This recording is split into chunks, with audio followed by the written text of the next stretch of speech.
आपको बोला गया है कि वो 15% के नुकसान पर बेचता है, साथ में कुछ कम वजन का भी उपयोग करता है और जिसके कारण टोटल प्रॉफिट 25% का होता है। तो हमसे बोला गया है बताओ उसने कितना ग्राम वजन दिया।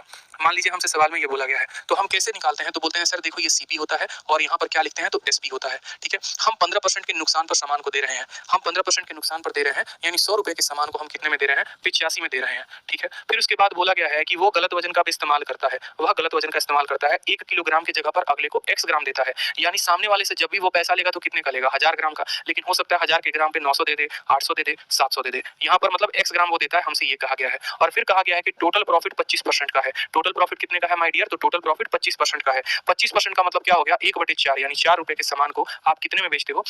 तो 4 रुपए के सामान को आप 5 रुपए में बेचते हो और आपसे बोला गया है बताओ इस x का मान कितना होगा। तो बहुत बच्चे क्या करते हैं, उनके बनाने के तरीके अलग-अलग होते हैं। ठीक है, और बनाने के तरीके अलग-अलग कैसे होते हैं? जैसे बहुत बच्चा ये करता है कि 1000 को या 100 को x के साथ, यहाँ पर देखो 100 को हमने x के साथ गुना किया तो हमारा कितना आ गया? 4, तो x का मान कितना हो जाएगा? 4/100। वो ऐसे कैलकुलेट करते हैं। ये सब बकवास बातें होती हैं, गलत बातें होती हैं, ऐसा नहीं लिखते हैं। ऐसा नहीं लिखते तो क्या लिखेंगे वो समझ लीजिए।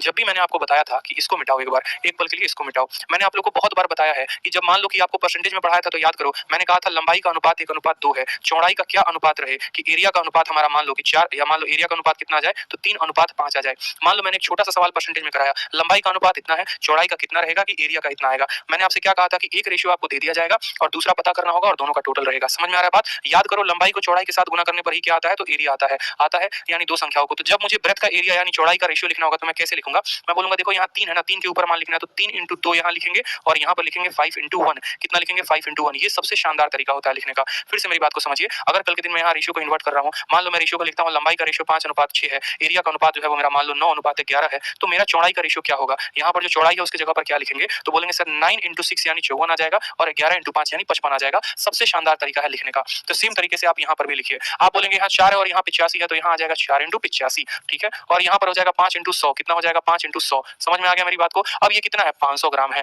और यही 500 ग्राम किसके बराबर है? तो 1 किलो यानी 1000 ग्राम के बराबर है। 500 यूनिट 1000 ग्राम के बराबर, तो 1 यूनिट 2 ग्राम के बराबर। तो यहाँ 85 × 4 कितना हो गया? 85 का 2 गुना 70, 170, 340 है। कितना है? 340। मेरी बात को समझना, ये 500 ग्राम ही तो 1000 के बराबर है। क्यों? क्योंकि सवाल में बोला गया है उसने 1 किलो का पैसा लिया है, यानी उसने 1000 ग्राम का पैसा लिया है। तो सेलिंग प्राइस 1000 है और उसी की जगह पर कॉस्ट प्राइस x दिया है। 500 का मान 1000 है, यानी कितना से गुना किया? 2 से। तो इसका जो मान आया है वो 340 आया, तो हमें 340 को कितना से गुना करना पड़ेगा? 2 से। तो हमारा उत्तर आ जाएगा 680 ग्राम। इस बात का ध्यान रखो, यानी उसने कितना वजन दिया? तो 680 ग्राम दिया। कितना वजन दिया? 680 ग्राम दिया। ये हमारा करेक्ट तरीका हो गया।